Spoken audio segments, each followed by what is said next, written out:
Coming to you live from the Smith house, this is my son Brian's jean jacket. When I asked him what he wanted, because he needed a fall jacket, because of his extreme love for rock and roll, and especially Dire Straits, Eddie Money, Twisted Sister, Lady Gaga, and his number one favorite band, Guns N' Roses, he saw a little music video clip from when I used to attend concerts. Of course, no cuss words. And it brought back many, many memories. I said, okay, pausing the video, I know you love Axl Rose. What do you want as a jacket? We need to get you something that you'll wear. And he points right at the one that Axl is wearing and says, I want that one. And I says, aha, ha, ha, ha, ha. I know what you want. So I ordered the jean jacket. Of course, it was distressed. I washed it many times. It came with the holes, but the holes got bigger. Of course, you got to have holes on it. And I got him some patches of his favorite bands. You will see Dire Straits. Yes, you will see Dire Straits right here. He can sing Money for Nothing and My Checks for Free by heart. You will see Eddie Money right there. His favorite songs are Two Tickets to Paradise, which he has memorized, even the OOOs. Baby Hold On to Me, and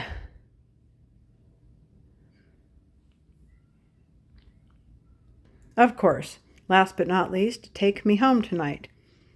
He loves Twisted Sister, as you can see right there. There's his favorite man, his main man. Here's his favorite man, his main man. Axl Rose. He looks up to this guy, thinks he's the manliest of men, thinks he's the most wonderful person ever, wanted to know everything about him. So therefore I started telling him, showing him pictures, videos, and it brought back the very best days of my entire life. My whole life, the best days of my life. And down here, we have his favorite song, We're Not Gonna Take It, of course. All these patches are vintage patches. This one is about 40 years old. The button is original 1990, 80 now, 1991. That is, I think it's 36. Here, Eddie Money, that's a 1975 from, actually, yes, 1975, and it's when the Two Tickets to Paradise album came out. And over here, we have an original 1988, when they came out with their first album, Appetite for Destruction. That I played that so much, I think it got thrown out. I think my mom or my dad says, you play it one more time, I'm going to break it. And they almost did till I hid it from him. This is his favorite song. One of them, he can sing it by heart. On the other side, of course, we have Paradise City. He loves that song. Every time it comes on, he sings and sings and knows all the words to it. As well as Welcome to the Jungle. Go figure. Takes after his mom like you wouldn't believe. There's the front part of it. Here is an original vintage concert pin that somebody was selling. It's circa 1988. Yep, 1988. And then the patch. This one here is an original. Very good shape. This one is 1980. 1980, yes, that's when the PMRC trials happened, where they were trying to say that the words and the lyrics to these guys are horrible and all this stuff, and the guy's a Christian, married with 5 kids. So, yeah. And by the way, I showed him that hearing, and he's also got pictures, and he's got educational type of things. Now this is considered classic rock. Can you believe this? It's considered vintage. This is funny. Back in my day, it was considered heavy metal and even evil. And yeah, now it's considered classic rock, oldies. And Guns N' Roses, as well as Twisted Sister, are now being called legendary singers And Axl is called a legend, but the most legendary singer of all time and in the greatest rock and roll band of all time. That's what they said about Rolling Stones. I remember when Mick Jagger was called evil. He even was called the devil. And they did it to Jimi Hendrix. They did it to even Hank Williams. Because in the 1930s, you weren't supposed to sing about them kind of things. And they did it to Johnny Cash. And they did it to Jim Morrison and Janis Joplin. And nowadays, if you get a hold of anything from them, you're talking about millions of dollars. Some of these items would have costed a whole lot of money. But since people were selling them because they were old, I got them for extremely, extremely reasonable prices. And here is my son's jacket, circa 1985. He's got his name written on it. He wrote his name right there. We wrote his name right here. We did give him some markers because you can't have a jean jacket without drawing all over it.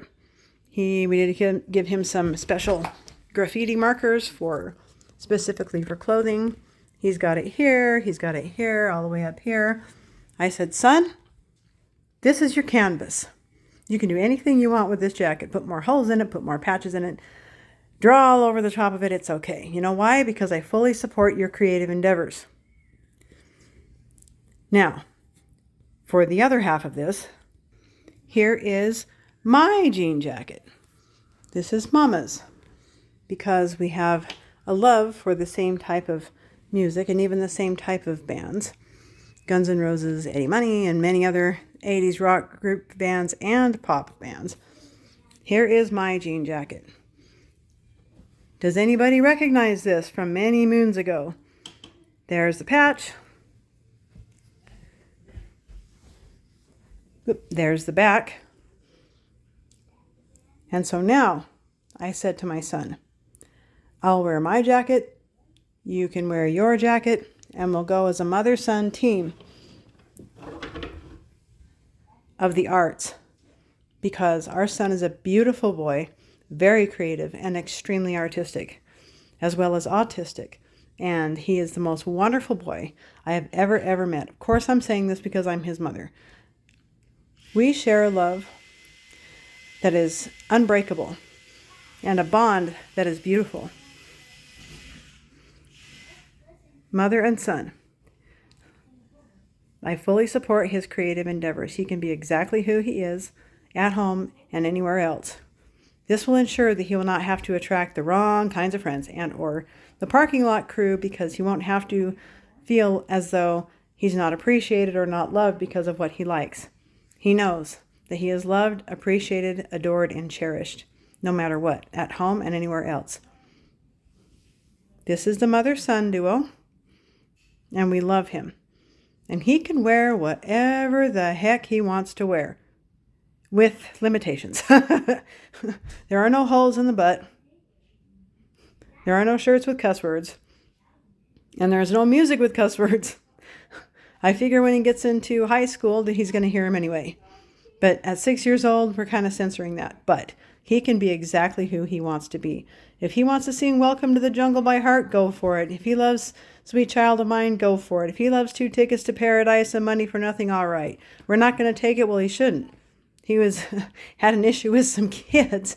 And no, that's when he heard that song and he loved it. And he'd been singing it and singing it and singing it. And he loves it. He loves it. So, this is my son. This is his cute little personality. This is who he is.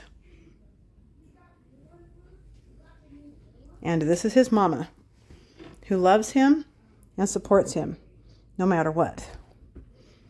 And who will never judge him, and who will let him be himself, 180,000%.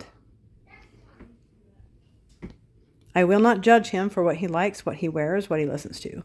I will not look down my nose and tell him that he's bad or wrong or even evil for what he likes to listen to. I'm going to put my hands together and I'm going to clap. Yay. At 6 years old, he's discovering who he is. This is wonderful.